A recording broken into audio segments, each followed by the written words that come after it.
Good morning students. Last lecture जब हमने पढ़ा था तब हमने सोशलिज्म इन यूरोप को पूरी तरीके से कंप्लीट कर लिया था। ओके, और हमने पढ़ा था कि यूरोप में किस तरह से सोशलिज्म स्प्रेड हुआ था। आज हम टॉपिक स्टार्ट करेंगे, वो हम करेंगे द रशियन रिवॉल्यूशन, जो कि आपका सेकेंड पार्ट है इसी चैप्टर का। ओके, रशियन रिवॉल्यूशन जो स्टार्ट अगर हम देखा जाए तो फरवरी 1917 से स्टार्ट हुआ था और ये एंड हुआ था अक्टूबर 1917 में। इन दौरान रशिया के इतिहास में कुछ ऐसे बड़े इवेंट्स हुए जिसकी वजह से जो वहाँ पर गवर्नमेंट चेंज हुई है ना। इससे पहले जो वहाँ पर गवर्नमेंट थी वो मोनार्क गवर्नमेंट थी। Okay, just like the France जैसे गवर्नमेंट थी, मोनार्क गवर्नमेंट यहाँ पर भी वैसी थी। पर लेकिन इस दौरान बहुत सारे ऐसे इवेंट्स, इस दौरान हम बोल सकते हैं ये फरवरी से अक्टूबर जो मंथ जो पीरियड था, यहाँ पे ऐसे कुछ ऐतिहासिक इवेंट हुए जिसकी वजह से रशिया में रिवॉल्यूशन हुआ और वहाँ पर सोशलिस्ट ने गवर्नमेंट के सारे पावर्स उन्होंने गेन किए। ओके, मतलब सोशलिस्ट ने गवर्नमेंट के टुक ओवर द गवर्नमेंट यार। ओके, गवर्नमेंट के पावर्स सोशलिस्ट ने अपने अंडर में ले लिए। ओके, बट इससे पहले हम थोड़ा सा रशिया का थोड़ा सा आप ये बोल सकते हैं हिस्ट्री जान लेते हैं। ओके, इसके लिए हमें रशियन एम्पायर स्टडी करना होगा 1914 के टाइम पे। ओके, रशियन रिवॉल्यूशन 1917 में फरवरी से अक्टूबर पीरियड के बीच में हुआ था। उससे पहले 1914 में रशिया कैसा था इसके बारे में जानते हैं। ओके,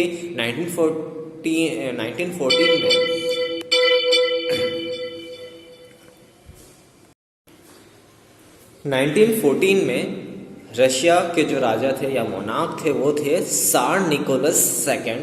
ओके, जो कि रशिया के पूरे एम्पायर को, रशिया इन इट्स एम्पायर को वो रूल कर रहे थे। ओके, आज के अगर मॉडर्न डे में देखें तो आपको रशियन एम्पायर अलग दिखे, बट उस दौरान और भी अदर कंट्रीज उसमें मिली हुई थी। Okay, so beside the territory around the Moscow the Russian empire included the current day Finland, मतलब आज के करंट डे में फिनलैंड भी पार्ट था रशिया का, Latvia, Lithuania, Estonia, some parts of Poland, Ukraine and Belarus were also included in the Russia.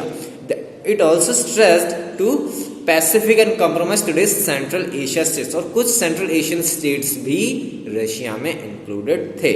Okay, जिसमें like Georgia, Armenia, Azerbaijan, ये सारी कंट्रीज ऐसी थी जो कि रशिया में मिली हुई थी या उसके पूरे एम्पायर का हिस्सा थी।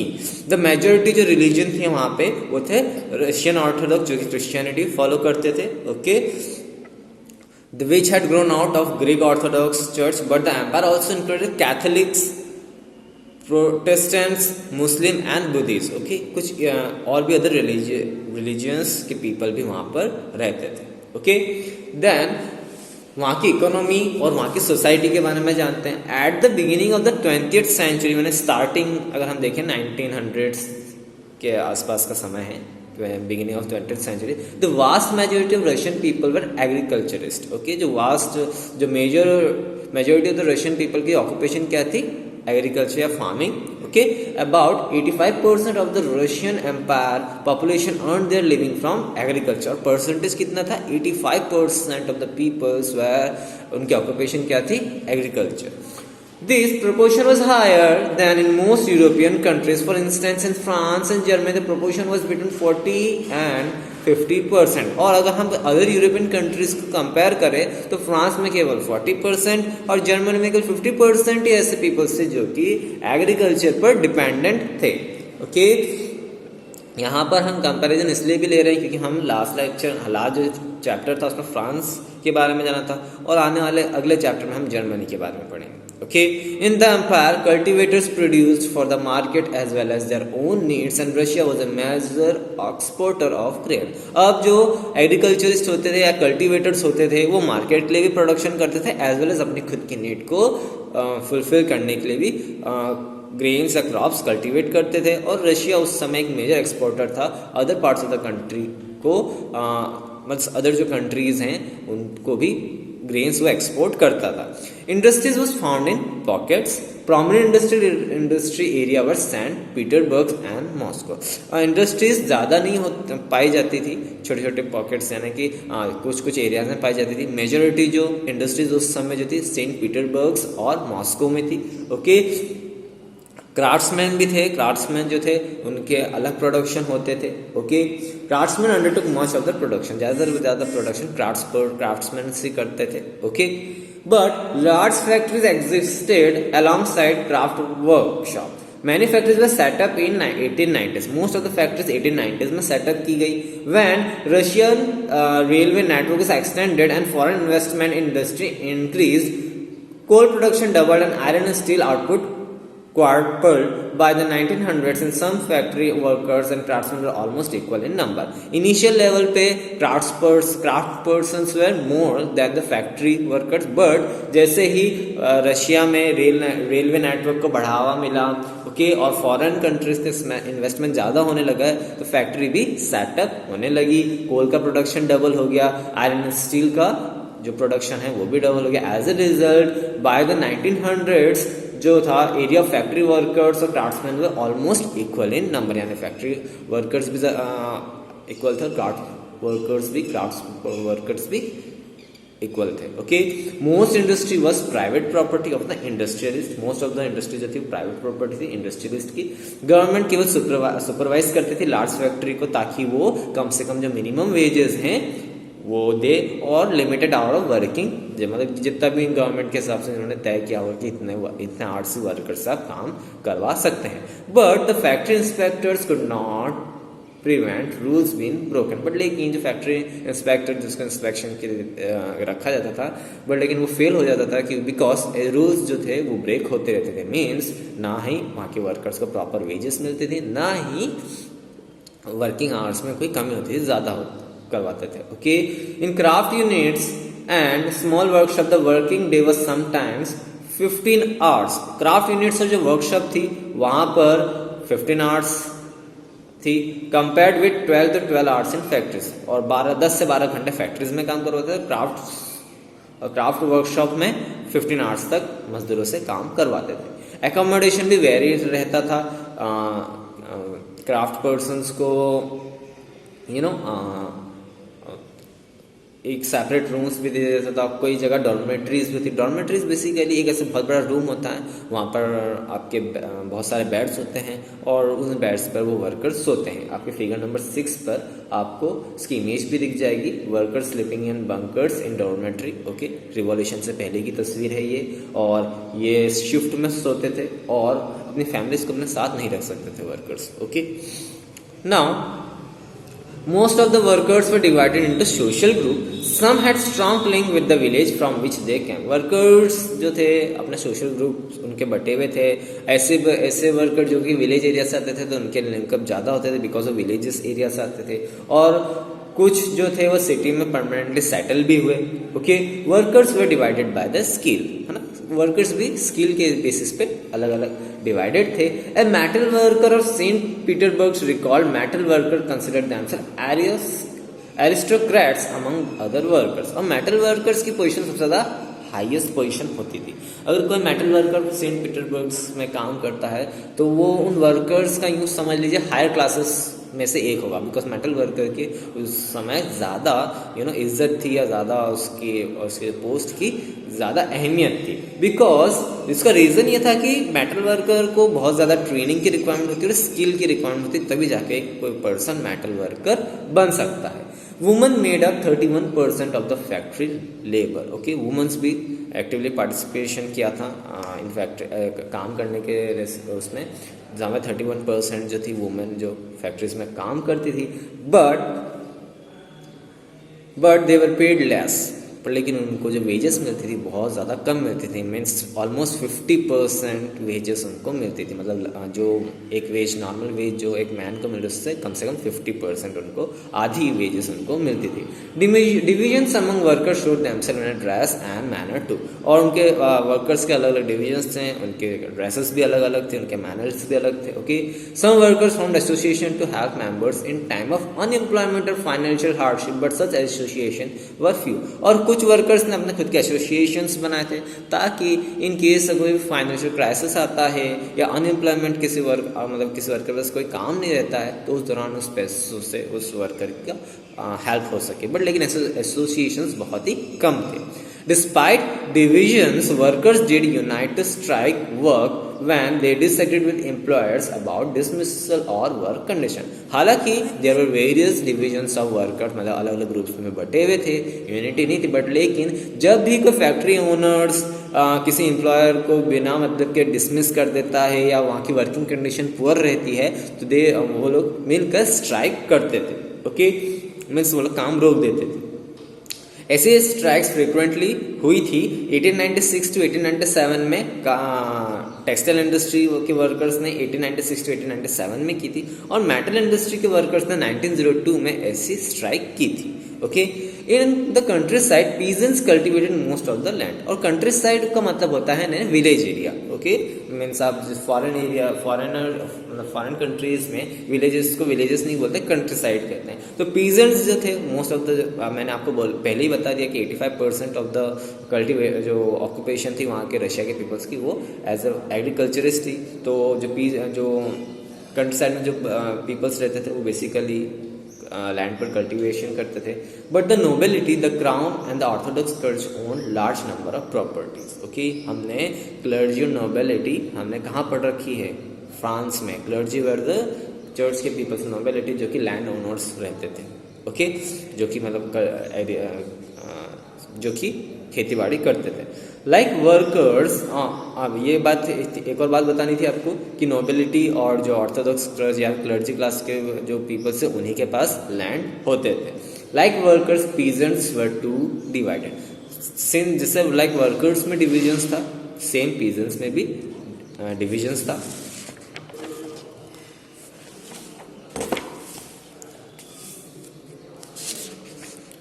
They were also deeply religious. Okay, वो रिलीजियस के बेसिस पे देखा जाए तो वो भी काफ़ी रिलीजियस पीपल थे। But except in few cases they had no respect for the nobility. But लेकिन पीजेंट्स जो होते थे, पीजेंट्स ऐसे फार्मर्स होते थे जिनके पास खुद का लैंड नहीं होता तो वो किसी और के लैंड पर जाके काम करते थे। हम ये बोल सकते हैं as a farmer labourer. Okay, nobles got their power and position through their service to the साथ। अब नोबल्स, अब फ्रांस में क्या था, नोबल्स जो थे उनके पास खुद के लैंड थे और जो राजा था उनको कोई फेवर में नहीं ज़्यादा नहीं देता था, केवल क्लर्जी क्लास या फिर जो फर्स्ट एस्टेट वाले जो पीपल थे उन्हीं को सारे फायदे मिलते थे। बट लेकिन यहाँ पे थोड़ी चीज़ें उलट थी एज कम्पेयर टू फ्रांस के। यहाँ पे नोबल्स को अपने पावर या पोजीशन जो वहाँ के राजा थे सार निकोलस सेकंड उसकी वजह से मिली थी। ओके, और लोकल पॉपुलैरिटी की वजह से नहीं मिली थी।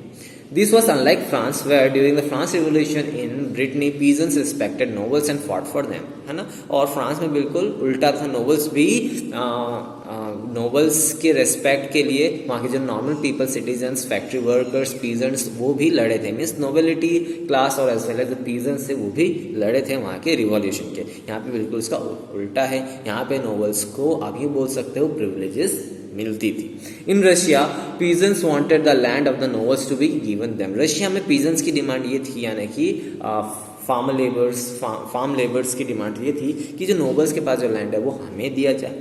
फ्रिक्वेंटली दे रिफ्यूज टू पे rent and even murdered landlords. और इन केसेस में जो लैंडलॉर्ड्स होते थे, जो जमींदार्स होते थे जिनके पास एग्रीकल्चर लैंड होता था, उनका कई बार पीजेंट्स ने कई ऐसे लैंडलॉर्ड्स का इवन मर्डर भी किया है, रेंट पे करने से भी मना कर दिया। इन 1902 this occurred on a large scale in the south Russia. On the southern part of the Russia ये लार्ज स्केल में होने लगा। And in 1905 such incident took all over Russia. और 1905 तक ऑल ऑफ द रशिया में ऐसे incident सामने आने लगे। Russian peasants were different from other European peasants in another way. They pooled their land together periodically and their commune divided it according to the needs of the individual family. अब Russian peasants के कुछ अलग तरीके थे। वो लोग एक ही साथ सारे लैंड को, जितने भी जिनको पीजेंट्स की कम्युनिटीज होती है वो एक ही साथ लैंड को रेंट पे लेते थे और फिर जो भी उनका जो प्रॉफिट आता था वो फिर उसको इक्वली डिवाइड भी करते थे as per the requirement of an individual family. Okay, अब नेक्स्ट जो हमारा टॉपिक है वो हम पढ़ेंगे socialism in Russia. Okay, all political parties were illegal in Russia before 1914। 1914 से पहले तक की जितनी भी पॉलिटिकल पार्टीज थे सारे इलीगल थी। ऐसा क्यों होता है? क्योंकि मोनार्क फॉर्म ऑफ गवर्नमेंट में मोनार्क जो होता है वो नहीं चाहता कि वो और अदर पॉलिटिकल ऑर्गेनाइजेशन फॉर्म हो। इस वजह से वहाँ पे जितनी पॉलिटिकल पार्टीज थी 1914 से पहले सारे इलीगल थी। The Russian social democratic workers party was founded in 1898, but social democratic workers party का फाउंडेशन कब हुई थी? 1898 में, जो कि सोशलिस्ट ने की थी। ओके, जो कि मार्क्स के आइडिया को बहुत ज़्यादा रिस्पेक्ट करते थे और मार्क्स के आइडिया से ही सोशलिस्ट पार्टी फॉर्म हुई थी। ओके, कार्ल मार्क्स हमने लास्ट लेक्चर में उनके आइडियाज़ के बारे में जाना था। However, because of government policing, it had to operate as an illegal organization. But लेकिन वहाँ पे मोनार्क फॉर्म ऑफ गवर्नमेंट थी और मोनार्क फॉर्म ऑफ गवर्नमेंट ने उसको एज एन इलीगल ऑर्गेनाइजेशन करार दिया था। It set up newspaper, mobilised worker and organised strikes. इनका काम क्या होता था? ये न्यूज़पेपर इन्होंने सेटअप किया था, ये वर्कर्स को मोबिलाइज करते थे, जैसे वर्कर जिनको वर्क की रिक्वायरमेंट होती है उसको वर्क दिलवाना, और अगर इन केस किसी वर्कर की डिमांड या फिर कोई प्रॉब्लम आती थी वर्किंग कंडीशन से रिलेटेड तो उसके लिए वो स्ट्राइक ऑर्गेनाइज करवाते थे।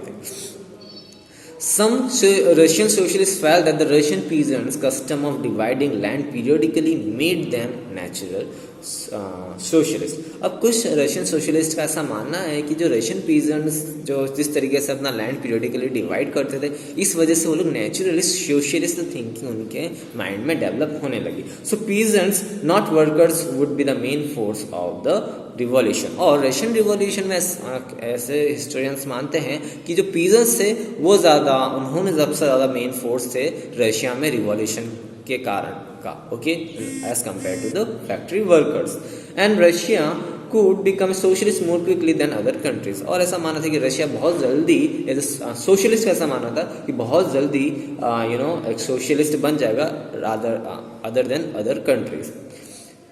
Socialist were active in the country side through the late 19th century. Socialist जो थे सबसे ज़्यादा एक्टिव जो थे कंट्री साइड यानी विलेज साइड पे थे in the late 19th century. Okay, the socialist they form the socialist revolutionary party in 1900। और ऐसी एक सोशलिस्ट रिवॉल्यूशनरी पार्टी का फॉर्मेशन हुआ 1900 में।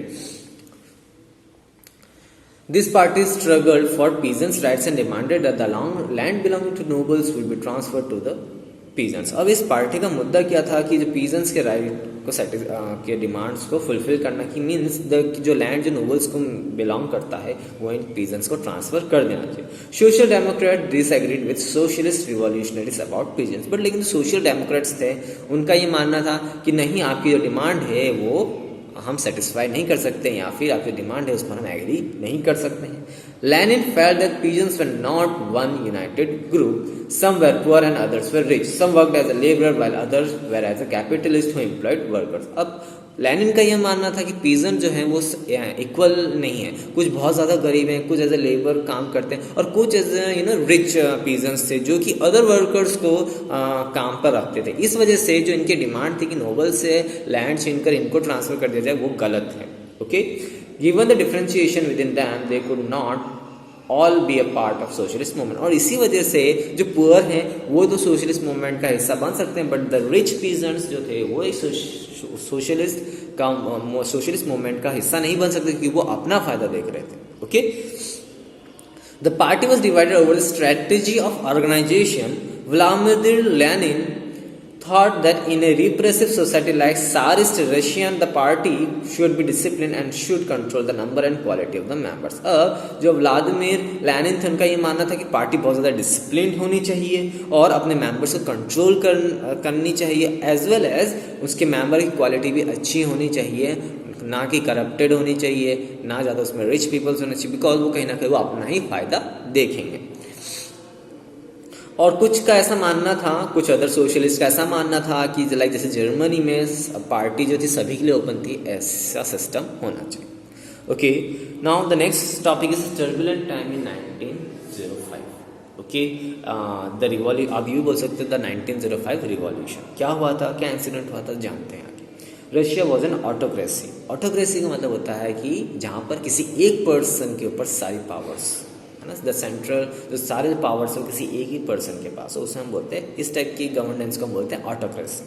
Okay, unlike other European rulers, even at the beginning of 20th century the tsar was not subject to parliament. अब जैसी 20th century begin हुई, सार का ये मानना था कि रशिया में किसी भी टाइप का पार्लियामेंट्री फॉर्म ऑफ गवर्नमेंट या पार्लियामेंट फॉर्म ना हो।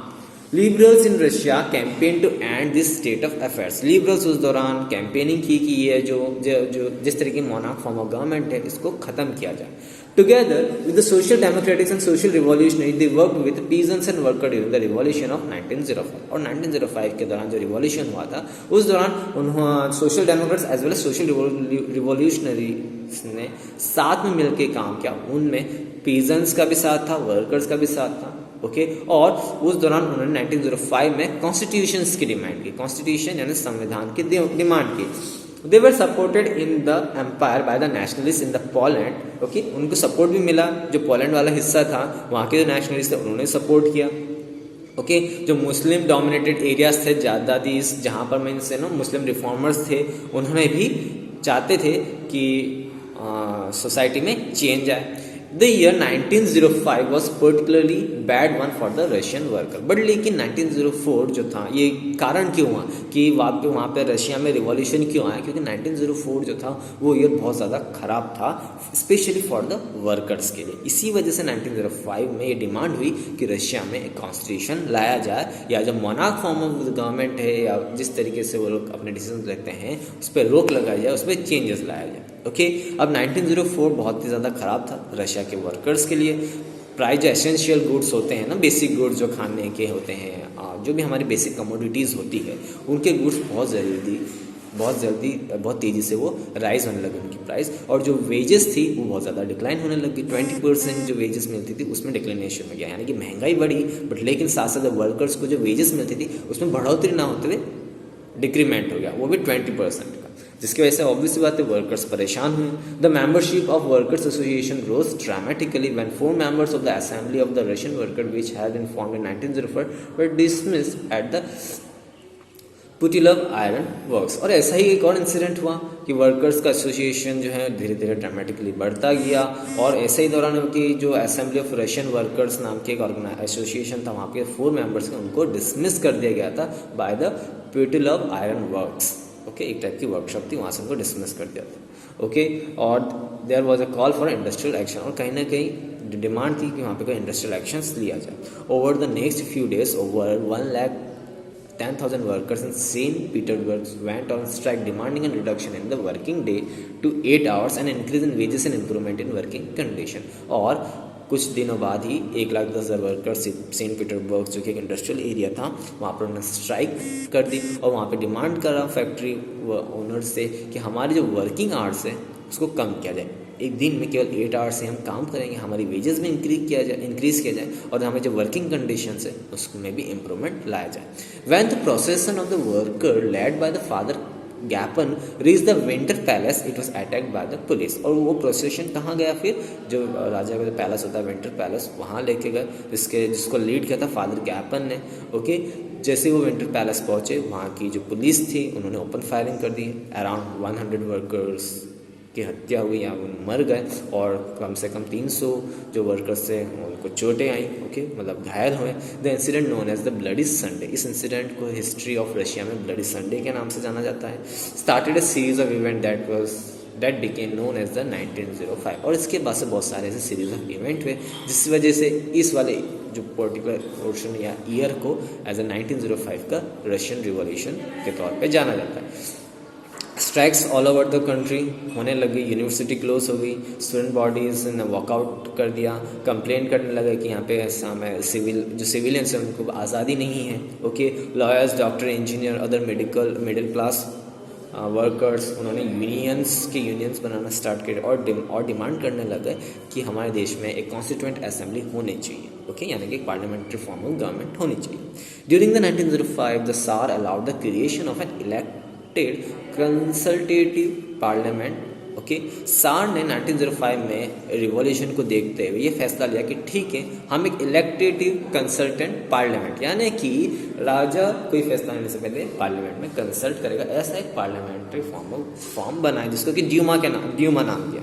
Okay for a brief while during the revolution there exists a large number of trade unions and factory communities made up of factory workers. अब जब instantly जब वो parliament या फिर consultative parliament या ड्यूमा बना तो उसमें ज़्यादा से ज़्यादा जो पीपल्स थे, large number of trade union के मेंबर्स या फैक्ट्री कमेटी जो कि फैक्ट्री वर्कर्स नहीं बनाई थी उनके मेंबर्स होते थे. बट लेकिन after 1905 most committees and unions worked unofficially since they declared illegal. But लेकिन ये कमिटीज़ बाद में भी 1905 के बाद में भी इनको इलीगली करार दिया गया. बहुत सारे रिस्ट्रिक्शंस लगा दी गई सार ने. ओके, सार निकोलस सेकंड ने बहुत सारे रिस्ट्रिक्शन लगा दी पॉलिटिकल एक्टिविटीज़ में. ओके, फिर उसके बाद में उन्होंने जो ड्यूमा बनाया था, जो पार्लियामेंट बनाया था, केवल 75 डेज तक चलने दिया और उसको उन्होंने डिसमिस कर दिया. यानी कि कंसल्टेटिव पार्लियामेंट को उन्होंने 75 डेज़ के अंदर जो उन्होंने फॉर्म किया था 75 डेज़ के बाद उसको डिसमिस कर दिया था. ओके, फिर उसके बाद उन्होंने फिर रीइलेक्ट करके फिर सेकेंड ड्यूमा बनाया जो कि within 3 months. Okay, he did not want any questioning of his authority और any reduction in his power. अब रीज़न क्या था कि उन्होंने वो ड्यूमा को डिसमिस किया था? क्योंकि वो नहीं चाहते थे कि उनके डिसीजंस पर कोई आर्ग्यू करे, कोई उंगली उठाए या कोई क्रिटिसाइज करे. इसी वजह से उन्होंने जो फर्स्ट ड्यूमा बना था या फर्स्ट कंसल्टेटिव पार्लियामेंट बना था उसको उन्होंने डिसमिस कर दिया था और वापस से फिर उन्होंने सेकेंड ड्यूमा बनाया within 3 months. Okay, he change the voting laws and pack the third Duma with conservative politician. But लेकिन 3 महीने बाद वापस after the formation of second Duma उन्होंने वापस से 3 महीने बाद वापस से उस ड्यूमा को भी डिसमिस कर दिया. एट लास्ट उन्होंने थर्ड ड्यूमा बनाया जिसमें कंसल्टेटिव पार्लियामेंट जिसको बोलते हैं वो फॉर्म किया. बट लेकिन उसमें उन्होंने सारे कंजर्वेटिव पॉलिटिशियन को रखा. हम पहले ही जान चुके कंजर्वेटिव पॉलिटिशियंस ऐसे थे, एक कंजर्वेटिव ग्रुप ऐसा था जो चाहता था कि जो भी जैसा भी चल रहा है, मीन जैसे ही फॉर्म ऑफ गवर्नमेंट चल रही है उसको चलने दीजिए. ओके, या फिर वो जो चेंजेस चाहते थे बहुत ही स्लो पेस में चाहते थे. But they were okay with the form of government that is running through out the country. Okay, liberals and revolutionaries were kept out. और इस कंसल्टेटिव पार्लियामेंट्री ड्यूमा में जितने भी लिबरल लीडर्स थे, जितने भी रिवोल्यूशनरीज थे, उनको बाहर रखा गया. ओके, आज के लिए इतना ही. जब हम नेक्स्ट लेक्चर में पढ़ेंगे the first world war and the Russian empire के बारे में पढ़ेंगे. ओके, जो पहला विश्व युद्ध हुआ था इसके बारे में जानेंगे. ओके, आज के लिए इतना ही. Thank you.